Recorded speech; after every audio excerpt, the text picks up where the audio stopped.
See if this is working real quick.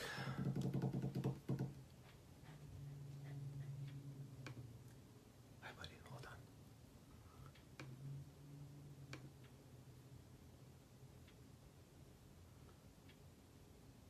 All right, looks like I'm live in the Facebook group. Awesome.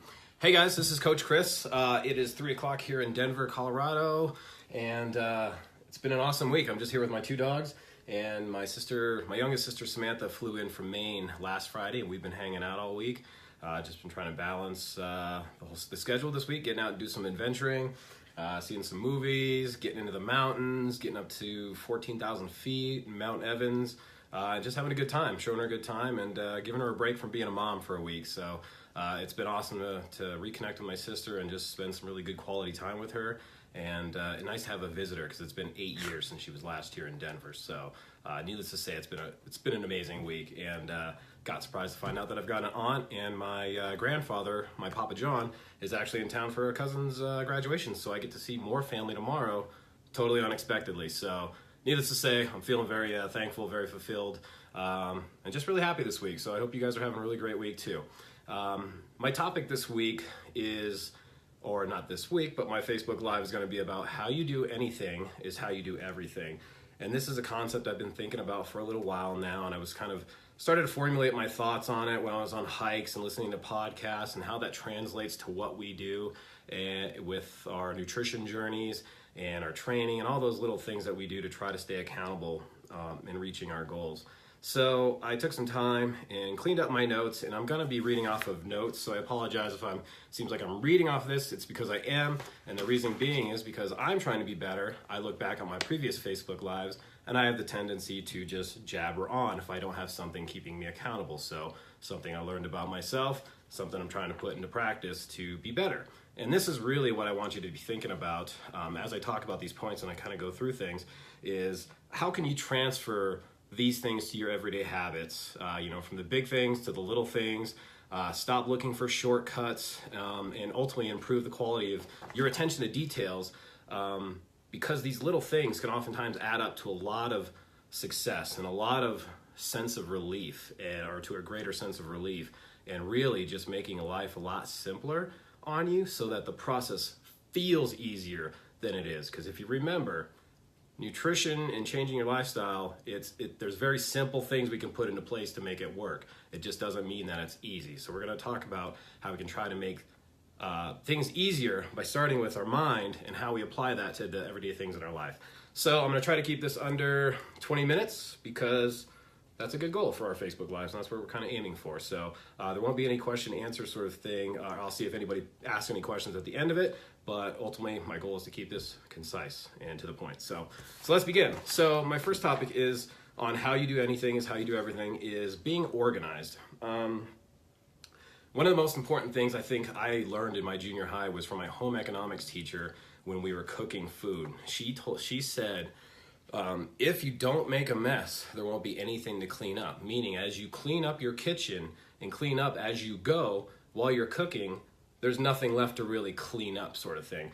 So at 12 years old or 11 years old, whatever it was that I was at the time, that really resonated with me, and I applied that to a lot of things in my life. So being organized can apply to, cleaning trash out of your car. Most of us are in our cars every day. If your car is a chaotic space and it's dirty and nasty, and you're always thinking about, I got to clean this, and it's just that lingering thing in your head, it's got to drive those stress factors in your mind. You're going to be thinking about it, and it's just one more thing on your plate that you have yet to find the time to get to. So if you alleviate it as an issue, it's just one less thing to think about. The same goes for keeping your home clutter-free. Like, your home is your sanctuary. Your bedroom's your sanctuary. This is where you go to escape the outside world and all the stuff that you can't control. This is your home. This is what you can control. Ideally. I mean, I know families and things like that can get a little crazier, but ultimately that's your domain. So, be master of it and try to make it a place that you love being, that helps you feel organized, and apply that to all the little things that you do.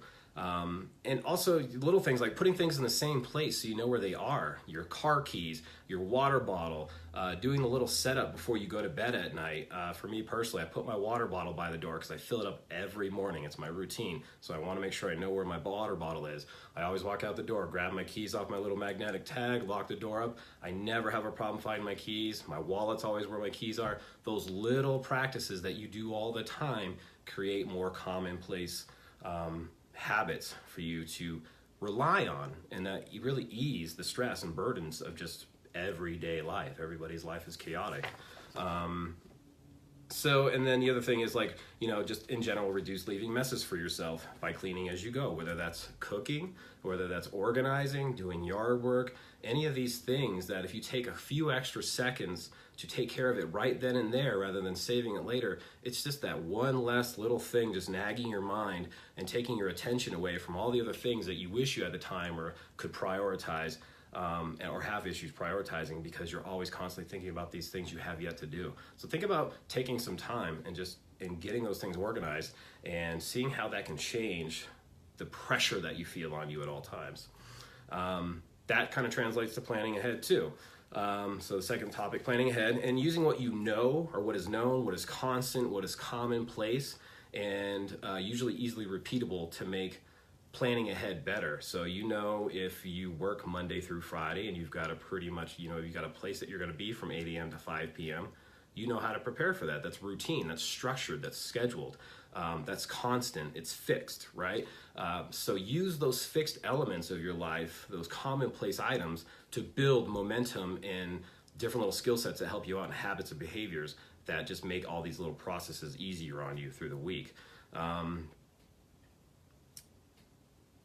What I also like to kind of think about doing, and what I've been really thinking about lately, is the little things that we can do to help others out, or maybe leaving things better than we found them. That kind of translates into helping other people out, and maybe avoiding the same circumstances you just stepped into for somebody else because you took the few extra seconds that somebody else didn't take, right? So I've been thinking about that a lot. So leaving things better than you found them, it only takes a few extra seconds to do a couple of these common things, like pick up trash when you find it out hiking, right? You find a bottle, maybe somebody left a poop bag behind and you're walking down the trail, pick it up, throw it away. Like those little things, not only does it feel good, but it's just you taking a couple extra seconds that really didn't really impact you one way or another, but it's a little thing that you could just feel kind of proud about and give yourself a little pat on the back for going that extra step because somebody else didn't. And that's a pretty good feeling. Tidying up a public restroom. We know people sit down in the public restroom, they're pulling off the little snippets of toilet paper that just end up making this little pile underneath there. Take another wad and just pick it all up, throw it away. That's just something I do. It's just, I don't know why, I kind of can't leave something there for somebody to have to clean up, even though it wasn't my responsibility. It wasn't me who did it in the first place. I just kind of think to myself, why not? Why not? And that usually works for me. Why not, Chris? Why not? Cleaning up spills, trash at the coffee shop. When you're going to put your Splenda in your coffee or your cream and you notice somebody left a little pool of cream or spilled some coffee or there's sugar granulars all over the countertop or whatever, just grab a little napkin and just kind of swipe it up. I know people are there, they get paid to do it and all that stuff, and you can put that burden on somebody else and fine. But you're there, it's your hand in one napkin, right, that can make that so that somebody else doesn't have to come and put their coffee in that same mess that you just had to step into, right? Returning your cart to the store or the cart collector instead of leaving it in a parking spot that somebody has to navigate around or can't park in because your cart's there because you were a little bit lazy and didn't go put it back. Also, that's extra steps in your day to burn more calories, parking farther away from the store, returning that cart from your car all the way back to the store. Those little things, again, those things add up. And again, why not, right? You took the cart out of the store, why not put it back, right? And then just in general, fixing things that are broke. I know it seems silly, like if you have a means to, I guess, leave something better than it is because you can fix a little thing like, I don't know, a hinge squeaking or whatever it is, and those little things that are just common irritations that you think about and you're like, oh, I gotta get to that. I challenge you to make some time this weekend on your Wag Unplug. Maybe, have some time to relax, but carve out an hour or two to just shore up a couple of those annoying little things that have just been bugging you in your head the last month, weeks, maybe a year, something's been on your mind, you finally get to. Maybe this weekend's the weekend that you do that. So, I challenge you to maybe try to do those things and step into next week with 2 to 5 additional tasks off your plate that you now don't have to worry about, and then just work to keep those things there so they don't have to be this recurring thing that's constantly nagging you. Mentally overhauling your environment's the next topic. What I've realized is that we waste a lot of time watching other people live their lives while we put our own on pause. That comes to social media, flipping through Instagram, just the constant scrolling, the double tapping, the liking. And when we're in those moments and we're doing those things, and if you ever find yourself with a moment in your day where you're like, man, I wish I had more time. Think about timing yourself the next time you're on your phone and you're just doing something out of pure boredom. It's not to be productive. It's not to just do it. Really what you're doing is you're wasting time because you're bored. It's so easy to fill our time with boredom by picking up a phone now instead of maybe choosing to put the phone down and just be present. Be bored. Like, sit in that boredom for a minute and see what type of stuff you start to think of. Think about the to-do lists you start to put together, or like I just said earlier about thinking about those nagging items you've been putting off that you could easily get to this weekend in maybe 30 minutes of your time. 30 minutes in the span of an entire week isn't a lot of time, but man, it could really go the extra distance and just setting you up for an awesome week on Sunday going, man, I feel really good about what I did this weekend, and I'm going to crush other things that I want to crush this week because you started building that momentum from there. Think about filling your time productively. Maybe you can use that boredom to plan your next plan of action, your next course of action.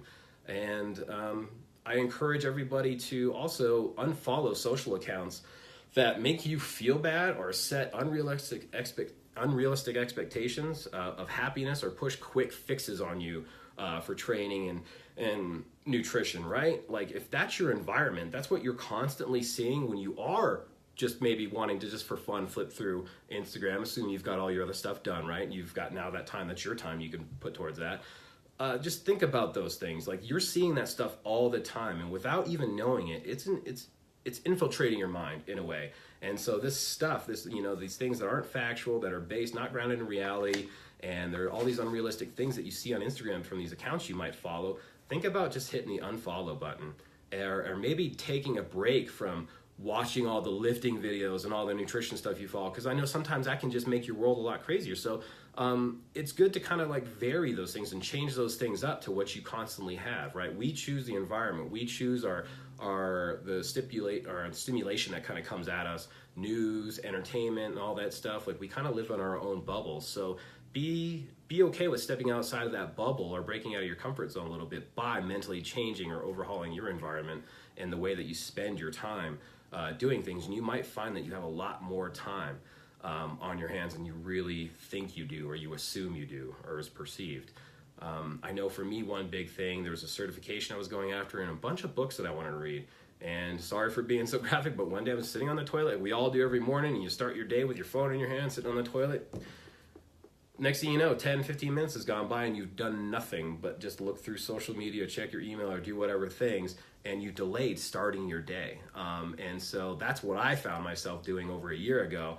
And I just had to mentally slap myself and say, Chris, what are you doing? I'm burdened by the pressure of assuming I don't have time, or the perspective that I don't have time, when in reality, I've got a lot of freaking time. I've got a lot, and I'm just not using it wisely. So it's nice to kind of give yourself that little mental slapping around to realize that it's your perspective that determines how you relate, the functionality in your life and how you're spending time and what you could be doing that really you're choosing not to do. That's what it comes down to. Nobody's forcing you not to do these things or keeping you from doing these things. Oftentimes, we're kind of our own worst enemy when it comes to being productive and getting the things done that we want to do. Another thing that just to like brighten your day and change that mindset and make you feel good and make others around you feel good, or make other people maybe they'll acknowledge that you're doing these things and they want to do that for themselves, and you're just spreading joy and happiness, is expressing gratitude. And it can be even over smaller silly things, like every day I tell my two little idiot dogs, Motley and Ernie, that I love them, that they make my life better and more fulfilling, and that I'm so happy and lucky to have them in my life. and they bring me joy, and I value them, so I let it be known. And I know they're dogs, and I know they don't understand it, and I know they can't reciprocate that in the same words that I am to them, but you know what? I feel loved by them, I take care of them, and I try to give them the best life, and I know they appreciate it. But you know, it may not matter either way if I say it to them or not, but to me it matters because that brings me joy and that brings me gratitude. Hitting up my best friend and texting him and saying, hey man, I'm glad you're my friend. Thanks for being around. Thanks for putting up with me. You know, thanks for helping making me better. Whether that's family, friends, whoever you've got in your life that's a positive role model or inspiring to you, let them know. You know, that stuff trickles down. Like it spreads. Like those positive tendrils start to spread through your life, and it just starts to kind of pick up your mood and your attitude and change perspective over time. And the more you keep kind of doing these things, the more that steamrolls, and you just ultimately change mentally, physically, you know, everything that you do. So, you know, when I'm hanging out with my best friend, pound it out, we say, hey man, thanks for being my friend. Thanks for being my best friend. Little things like that, and it just fills you with joy, it fills you with love, lets other people know that you're loved and that, you know, you value them. And it's important to keep good people and good things around you, because you are, you know, partly who you are and how you live your life and stuff, that is influenced by those you keep around you. So again, and those people that you keep around you are mostly by choice. You may not be able to choose your coworkers and stuff, but you can cope with them if you don't get along with them. And you don't choose your family either, I know that, but there's other things there. But you know, your friends and other things in your life that you choose, your community, your CrossFit buddies, your training partners, whatever it might be, your running team, your running group, anything, you know, your Quidditch team, what's up, Luke? Any of that stuff, like those are your people, that's your tribe, you know, like cherish those people, let them know that you love them. And yeah, just don't ever, you know, don't be afraid to tell people that they mean something to you and there's value there. So what I want to kind of do is just review, that's the majority of my talk, but I want to talk about, well, how does this translate to what it is that we do, tracking macros and our nutrition and all that stuff. Hey, Joy. So little things that we could do. I've got 5 kind of points I'm going to run through quickly here. We're about 18 minutes, so right on target. So one is double checking food logging entries that you use on a common basis or a recurring basis are 100% accurate. I covered this in my first Facebook Live, common mistakes flexible dieters, macro counters make at the beginning, is if you just scan a barcode and you look at it and you're like, yep, that's the same product I've got because of the name, and you just go and track that, but you didn't double check to make sure that the information that you're tracking is complete and matches the nutrition label that you're literally looking at in your hand that you just scanned from the product, then you're kind of putting yourself in a very frustrating circumstance because you're going to use that incorrect entry over and over and over again for weeks, months, whatnot. And as coaches, we're going to try to find those things now that we can see your MyFitnessPal food diaries. We're going to try to locate those things and let you know, hey, that could probably be done a little bit better, or that doesn't look right. That looks a little fishy to me. Can you explain that to me? And then maybe that clicks. So take a few extra seconds in the moment. You've got food nutrition label, you've got your phone, make sure it matches. There's no reason why it can't 100% match. If you have to make a custom food entry, make that custom food entry. Don't use the one that's already there because somebody didn't take the extra couple seconds to do the work the right way, but you can, and that's awesome. So again, empower yourself in those little moments, right? Practicing helpful skills when you're not stressed so you do better in stressful situations or when you're facing adversity. So we often don't rely on these skills until we're in these situations, and because we haven't really practiced or tried to deploy them where we're not stressed and where we're not in these chaotic situations, we often just kind of like succumb to the pressure and the stress and just say, oh, F it, screw it, I'm just gonna go with what's easier, right? But we're talking about taking a few extra seconds, which is easy and makes life simple on you. So let's do that, right? So practice your estimation skills at home. Practice weighing out a portion of, 100 grams of chicken breast and see how close you come. Those little things really stem to why we track and why we weigh things to begin with. And that's to bring awareness and a visual representation in our minds, that like a database we can call upon and say, that looks like more than a cup of rice. And I know that because I've tested that skill and that ability at home under controlled circumstances. So practice when you're under controlled circumstances, these different skills and these habits that you know will translate to doing better in real world scenarios. And then your expectations that you have when you set out to go to those restaurants can be grounded in reality, right? Because you've taken the time to practice those things, and you can go out with confidence and say, I might not be perfect, which we're not worried about, but you are going to be consistent in your efforts, and that's going to translate to success down the line because you're taking a few extra seconds and a few extra moments to instill that confidence, and confidence goes a long way in our journeys. Little things like before you put the groceries away, just chop those vegetables. You know you're going to use them. Instead of just throwing them in there, I'll get to them later.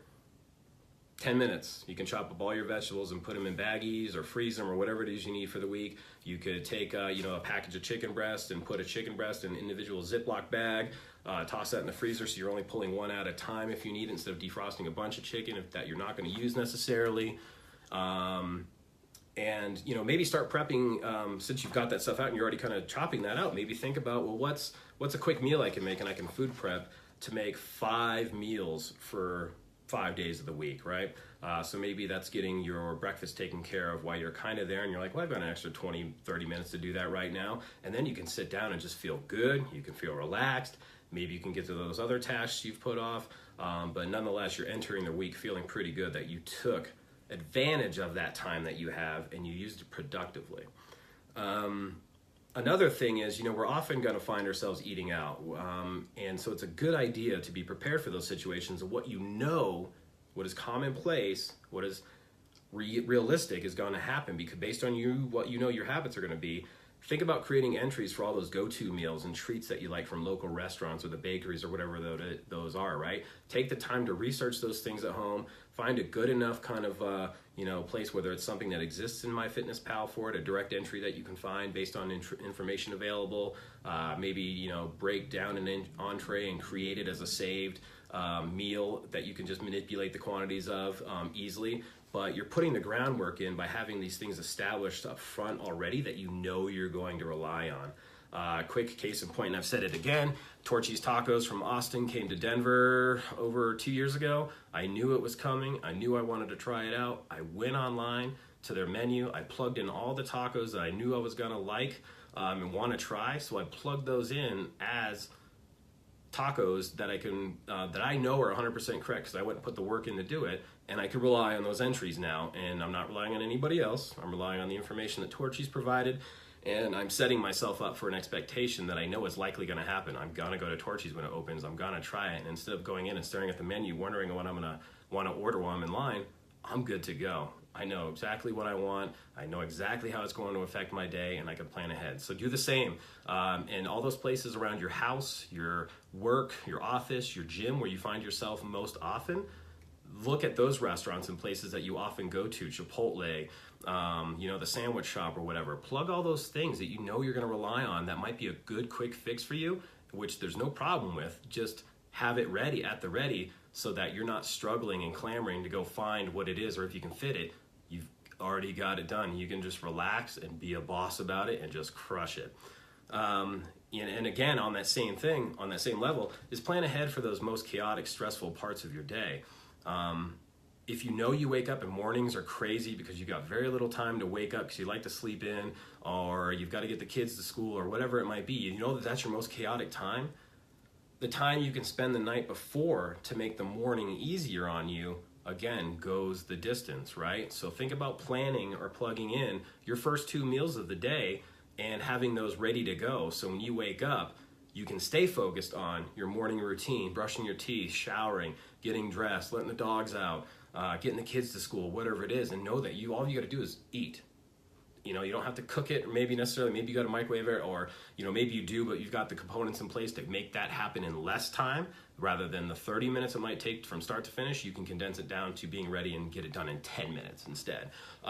So awesome tips right there. That's still something I do to this day. I'm over 3 years into tracking macros and stuff, and I still love plugging in. Even though I eat my breakfast tacos almost every day, I plug it in at night, and it's just one less thing I have to think about. So I can get up, I can do my morning routine, I can stretch, I can meditate, I can do a little bit of reading, and I've taken care of me first. And so I can feel good about that no matter what happens the rest of the day. I did something to start my day for me first. We've got some good Q&A stuff coming up on that too, so be on the lookout for that on the YouTube channel. It's going to be awesome. And finally, my final point here is just identify the most easily repeatable solutions and habits that keep your food choices and meals routine. And really this boils down to the fact that less variation in your life equals less stress and less time spent putting out fires and dealing with chaotic nature, because you're creating the predictability that you're either aware of that's going to happen or you're setting yourself up for that you want to have. And you're doing that by repeating these easily done habits, behaviors, strategies, systems, processes that you do every day.